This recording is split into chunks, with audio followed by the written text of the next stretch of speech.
Yeah, so I've been studying and trying to debunk this 10,000 hours rule for quite some time in a kind of a similar way you have, and I just want to point out how it's different from how others are trying to debunk it. So other people in my field have been trying Sure. to debunk the 10,000 hour rule by saying, well, look, Erickson really demotes the value of talent. So, and that they're missing that part of the picture. And I've been arguing, well, no, that's not quite the point there. The point is you can really go up that learning curve really fast, and it's not completely Mhm. just because of talent. It's because of all these other factors of like really knowing how to learn, knowing how the role of inspiration I talk about a lot, the role of active learning strategies and things of that Mhm. nature. And so I read your stuff and I see a lot of commonalities in the sense that you're saying like, look, we can really we can cut like 8/10 of the time, to learn some of this stuff. And Mhm. it's not just because the person who's cutting 8/10, it's just because they're more talented than someone else. So I wanted Mhm. to directly, explicitly point that out, how I think like, our perspectives kind of converge and are actually different from the 10,000 hour mythbusters, if that makes sense. Yeah. Yeah. No, it makes sense. Yeah.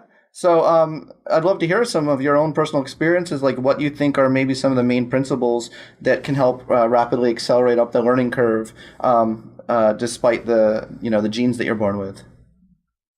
Yeah, or in spite of the genes you're born with, Yeah. in a lot of cases. So I think that there are a number of factors, and they have a lot of interplay. I mean, as you noted, there's the inspiration, the drive, intrinsic motivation or reward, or punishment, extrinsic motivation, punishment and reward. But there are a handful of things that I tend to highlight when I'm trying to explain to people why it's possible to say, as I did in my 30s, go from not knowing how to swim, I couldn't swim one lap, to swimming, say, 40 laps in a session within a week to 10 days. And it came down to looking at the assumptions in a given field, the so-called best practices, and then for each of them asking, what if I had to eliminate this? Or what if I did the opposite? So, for instance, a lot of people think of freestyle swimming as I did, which is swimming on top of the water. You kick really hard and you pull to propel yourself through the water. The method that ended up solving all of my problems is called total immersion, and it flips all of that on its head and re-examines the basic sort of flawed assumptions that underlie most swimming instruction. So they have you kick as little as possible because it's an energy drain, it's an energy sink, and they have you focus on alternating from your right side to your left. So you're not swimming on your stomach or chest as a lot of people think. You're alternating almost as a boat or a vessel from extended fuselage right to extended fuselage left. Very similar to rock climbing in some ways. And everything is focused on effort minimization. And so they will come in and they'll say, all right, if you feel like you're expending a lot of effort, you're getting a good workout, you're doing it incorrectly. Mm-hmm. And it was just such an incredible juxtaposition with everything I'd been shown, including from some very, very high level performers. And so that then brings the second point, which is the best performers are not always the best teachers. And this is particularly true if they've been doing something for 20, 30, 40, 50 years. In some cases, because in the same way that if you or or I shouldn't speak for you, but if you take a lot of the people listening to this podcast, they're native English speakers. If you had them try to take the test of English as a foreign language, they might flunk it, because if you ask them, what's the difference between anything and something? Quick, like their minds will freeze. They've never actually had to consciously think about what they've been doing. Oh yeah, I totally fail at. Yeah. And similarly, you want to look for a teacher or someone you can emulate. They don't have to be a teacher per se. Someone who has made the most progress in a period of, say, 6 months or 12 months. And so, for instance, if you're trying to learn to dance, there's a woman who recorded her dance improvement over a year in a 1 or 2 minute trailer. And you could try to reach out to someone like that. Or there was I think he was a young guy from the UK who wanted to try to become one of the top table tennis, ping pong players in the UK in the span of a year. And he recorded the entire process. So who's going to have more in terms of insight on tight turnarounds? Someone who's done that, or someone who has been sort of following the textbook for 20 years? And I would argue the former. So seeking those types of people out. which is very, very easy because you can spend a little bit of time on Google and just search for, controversial such and such player, controversial such and such coach, and that will give you the leads that will lead to all sorts of other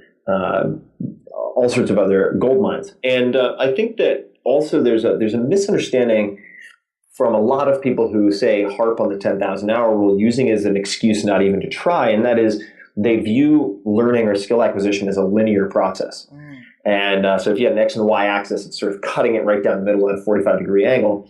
And I don't think of it that way. And I think most people in the sciences don't. I mean, and this applies to options trading, another thing too, but you have basically, let's just say, and correct me if I'm talking on my ass here, but a sigmoid function, right? So it looks like an S that's been grabbed by the ends and extended a bit. So you have this slow, very gradual ascent, then this hockey stick where it shoots up into the sky, and then a point of diminishing returns, where it's very slow. And that very slow point is where I think you get, that's where a lot of intelligent grunt work is involved. When you're trying to go from, say, the number 5 best cellist in such and such symphony to the first seat. Okay, that's a slog right there. I mean, you have to put in a ton of time for each incremental gain. Whereas my goal for people is to just say, look, it's commonly said you have to